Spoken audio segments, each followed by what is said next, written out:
Vou contar pra vocês a história do dia em que a minha irmã deu o filho dela e até hoje a gente nunca descobriu pra quem. Fica aí que tem história nova. Bom, essa história aconteceu há 7 anos atrás. A minha irmã, na época, estava casada fazia 1 ano com o marido dela. E eles estavam tentando, desde quando eles casaram, eles estavam tentando ter filhos. A minha irmã tinha muita vontade de ter. E o marido dela também tinha um desejo muito grande de ser pai. Então, logo quando eles casaram, de imediato eles já começaram a tentar ter filhos. Até que a minha irmã acabou ficando grávida, só que a gravidez da minha irmã era uma gravidez de risco. Então foi uma gravidez extremamente conturbada. Ela não podia fazer absolutamente nada.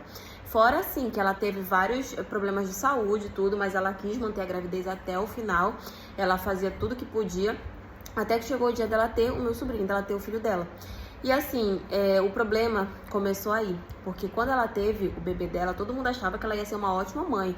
A gravidez dela tinha sido extremamente conturbada, então a gente falava pra ela, não, agora vem a tua recompensa, que é o teu filho. Você vai ver que valeu a pena tudo que você fez e tal.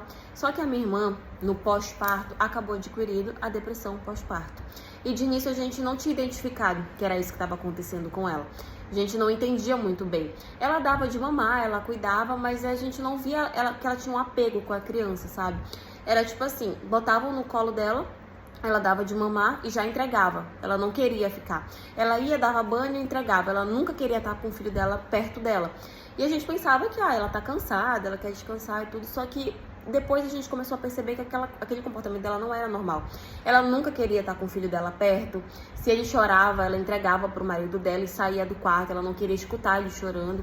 E foi aí que a gente começou a perceber que de fato tinha alguma coisa errada. Nós tínhamos uma amiga, minha mãe na verdade tem uma amiga, que ela é psicóloga. E ela começou a falar pra minha mãe que ela estava vendo alguns sinais que talvez pudesse ser uma depressão pós-parto. Que era bom verificar e tal, porque aquele comportamento todo dela não era normal. E foi aí que a minha mãe conversou com ela e tudo, pediu pra ela que fosse ver um médico, né, um especialista e tal, porque, enfim, ela precisava. E ela não queria muito aceitar, de início ela não queria aceitar.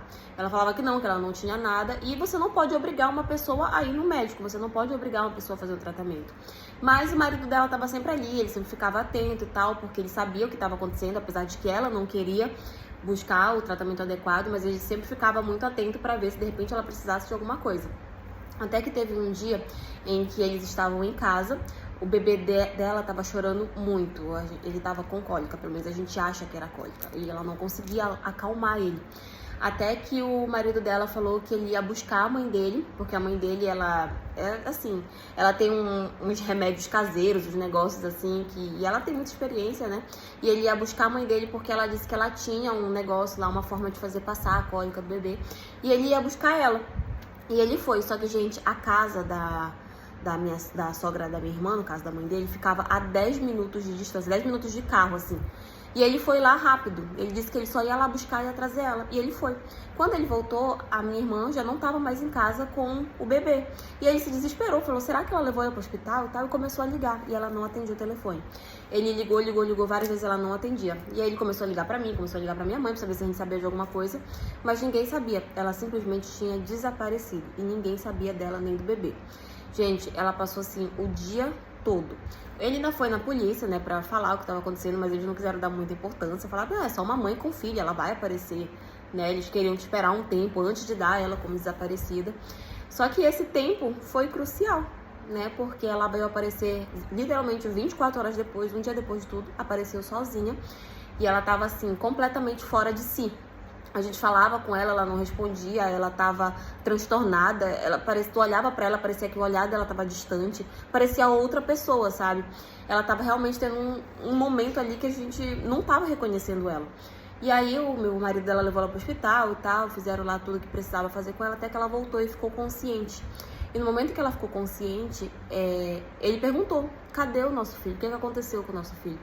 E ela só sabia falar que ela tinha dado, mas ela não falava pra quem, aonde, nada. Só que assim, ao mesmo tempo que ela tava consciente, ela também tava meio estranha por causa dos medicamentos. Então ela sabia dizer que ela tinha dado, mas ela não falava pra quem, nem aonde. E assim, foram dias, né, até ela ficar bem de novo. E nesse período era um desespero, porque a gente olhava, procurava, tentava falar com conhecidos e tudo pra ver se alguém sabia de alguma coisa, mas ninguém sabia de nada. Até que quando a minha irmã realmente ficou ok, ela ainda estava doente, mas ela já estava ciente mais ou menos das coisas, ela falava que ela não lembrava de nada. E a gente acredita que ela não lembrava de nada porque ela realmente estava de um jeito irreconhecível. Por fim, a minha irmã fez todo o tratamento, tudo que precisava, ela conseguiu se recuperar da depressão, mas até hoje a gente nunca achou o bebê deles, a gente nunca achou. A minha irmã diz que não sabe, não lembra pra quem ela deu, o que foi que ela fez. Ela sofre, inclusive, até hoje ela se sente muito culpada. Ela continua fazendo terapia e tudo. O casamento dela com o marido dela, eles ainda estão juntos, mas é assim, uma luta, porque meio que acabou o casamento, sabe? Eles estão juntos ali como uma forma de apoio a um outro, mas a gente não vê eles como um casal. Apesar de que já faz muito tempo, mas o filho a gente nunca vai esquecer dessa forma. A gente foi na polícia, foi em cima, foi embaixo, rodamos a cidade, mas nunca encontramos.